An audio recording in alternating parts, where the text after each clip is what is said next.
Welcome back to my studio. I'm Bea Grob and I love to inspire you.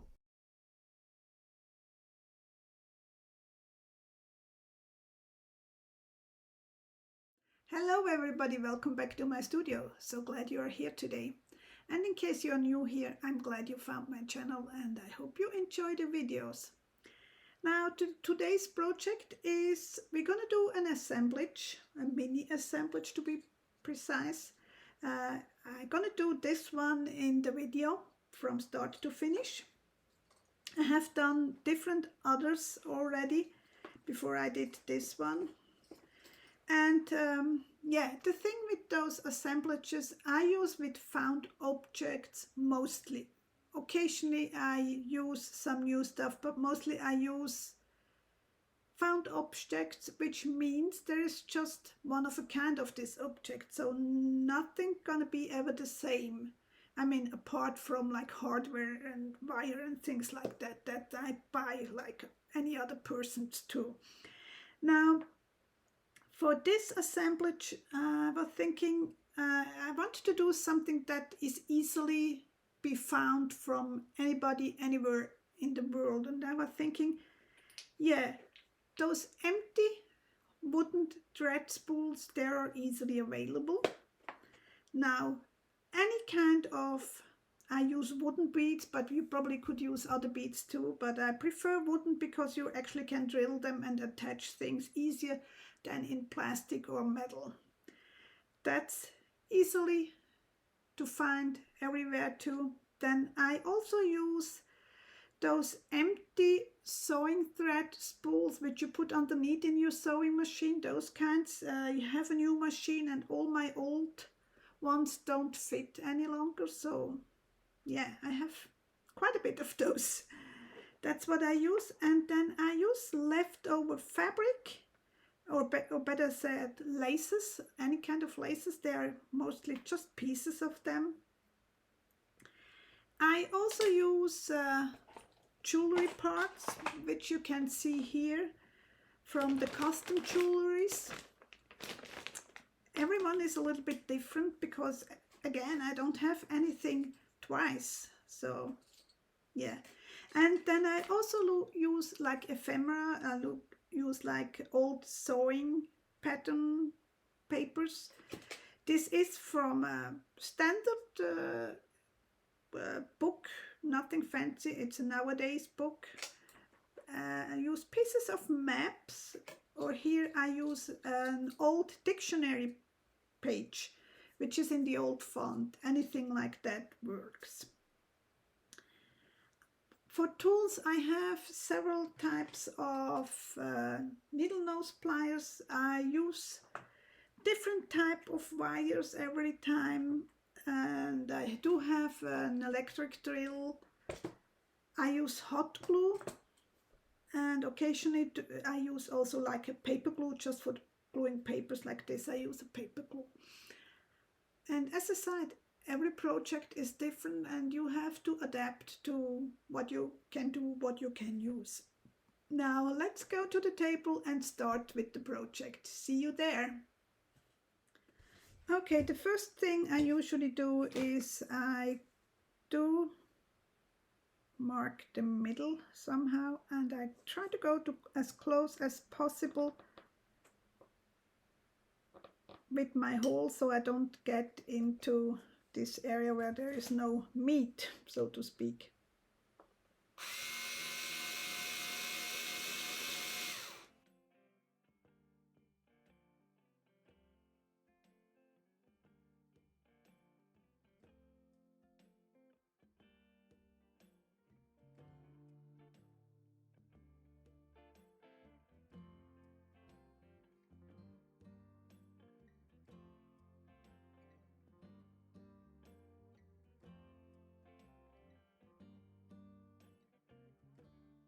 Now to attach my legs to my base, I use those pre-made jump rings. They are from the jewelry section, and it's a little bit tricky going through the paper stump, but so just take your time.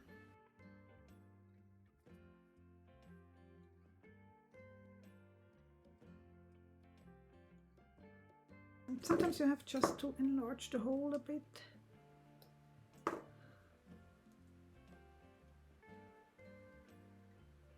Here we are.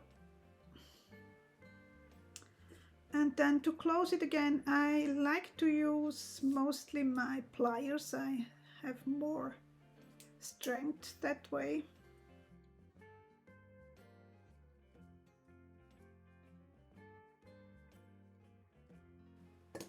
And I always open the jump ring sideways, not making it into a U, not opening up like a U shape.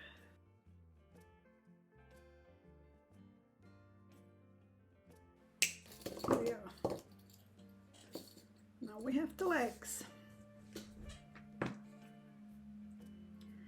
I do leave the thread on the spool. I just use a dab of glue so it stays.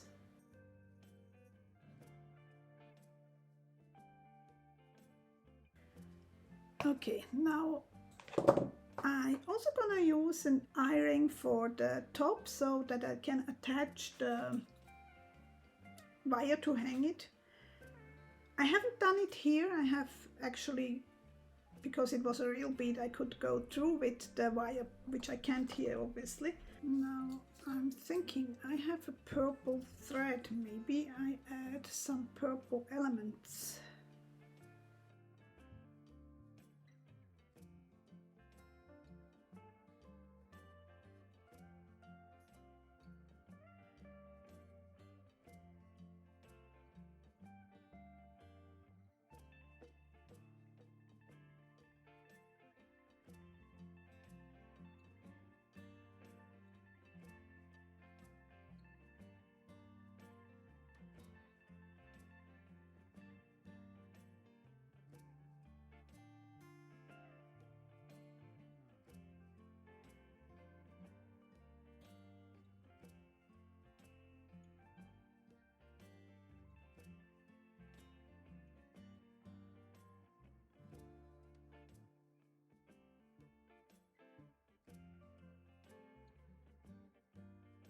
I like to pre-drill it a little bit, just so that my machine has a little bit of a point to grasp.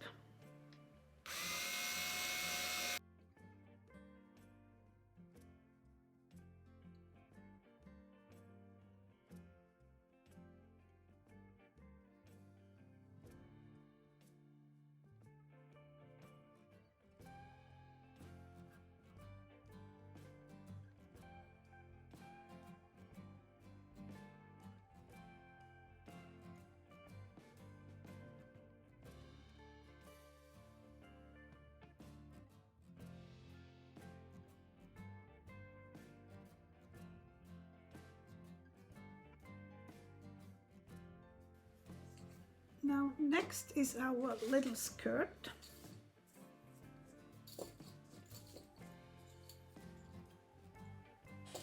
And I'm gonna make a little bit of a border. Means I just fold it over.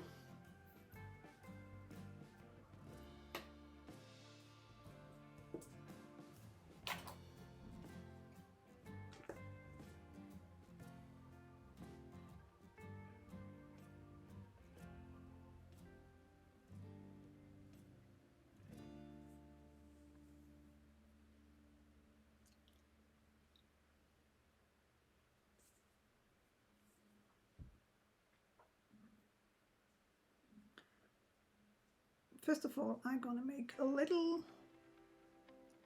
gonna sew it together so I can have like a tube.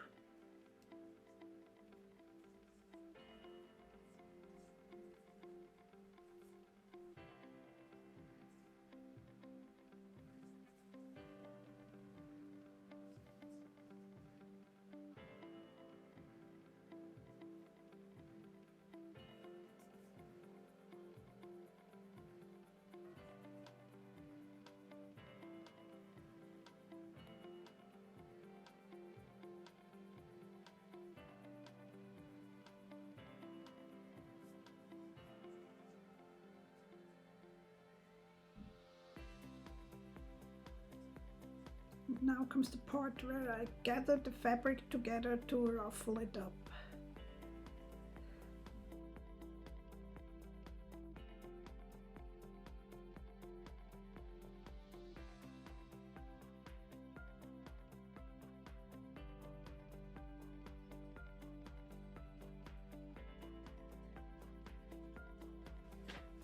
I do cover the spools either with vintage sewing pattern papers or old maps, or here with old dictionary paper.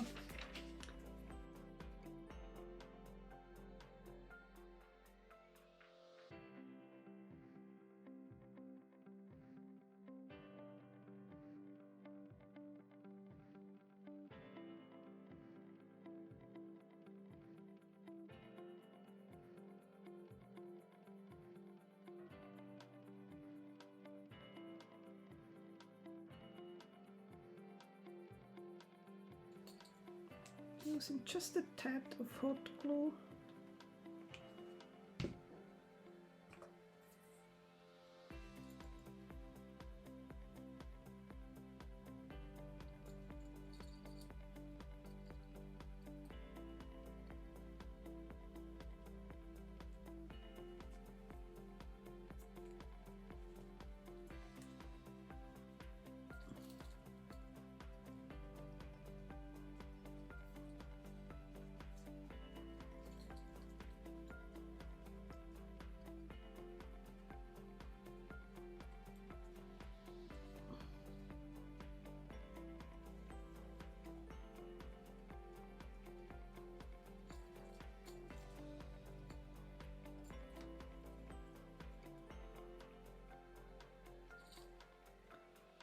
Doing some knots at the end and then back.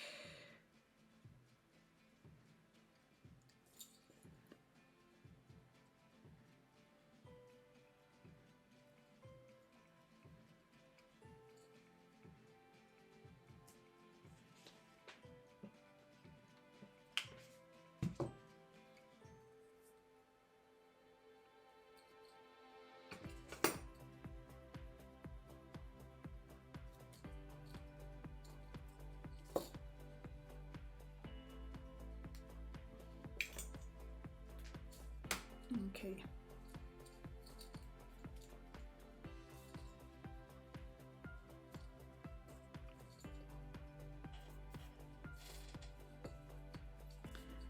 Now I like to add a little bit more hot glue around the rim here, just to hold the skirt down.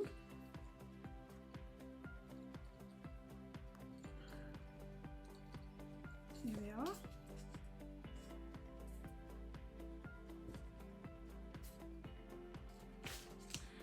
I did make little arms with the air dry clay, but that's what I'm gonna do now. Any air dry clay you have is fine.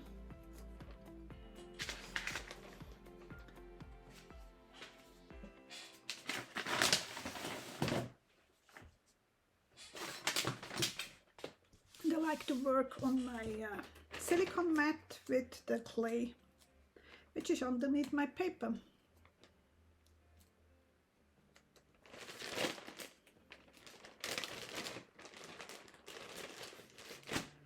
Only need just a tiny bit.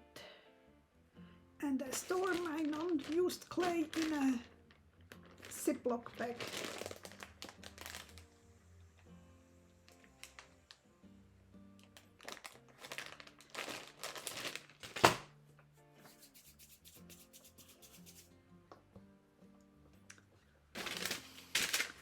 I like to use an acrylic block to make an even roll. Just makes it so much easier. And let's see. Maybe a little bit more.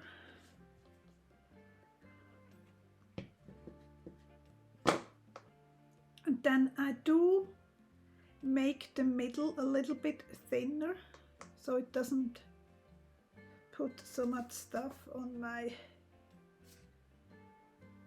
spool, and then I even press it a little bit. And what I also do, I make sort like the idea of hands.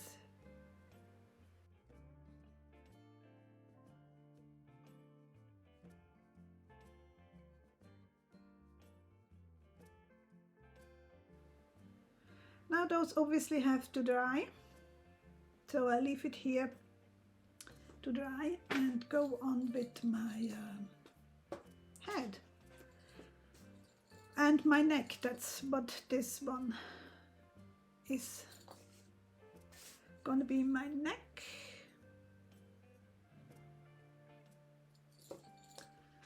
And I did use some laces around, and here I did use some of those plastic things again. Now what I want here, thinking,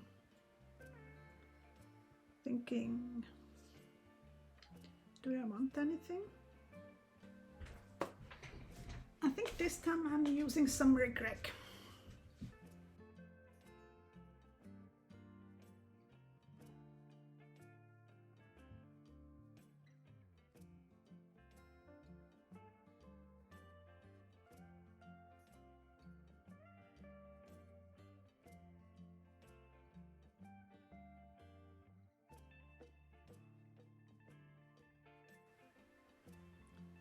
I think she's gonna have a scarf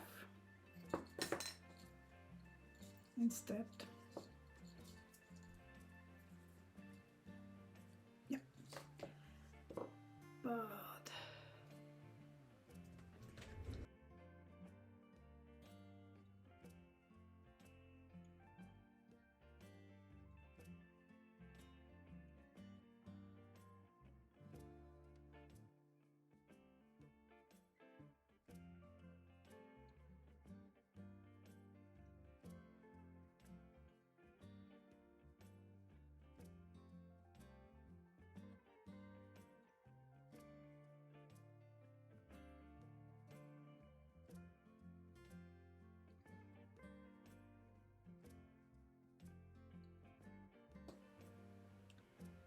now I'm gonna use a little bit of hot glue to glue that on. It is the makings clay, which you actually can do it that way. It's sort of elastic. You can't do it with every air dry clay, but with makings clay it's totally fine to do that.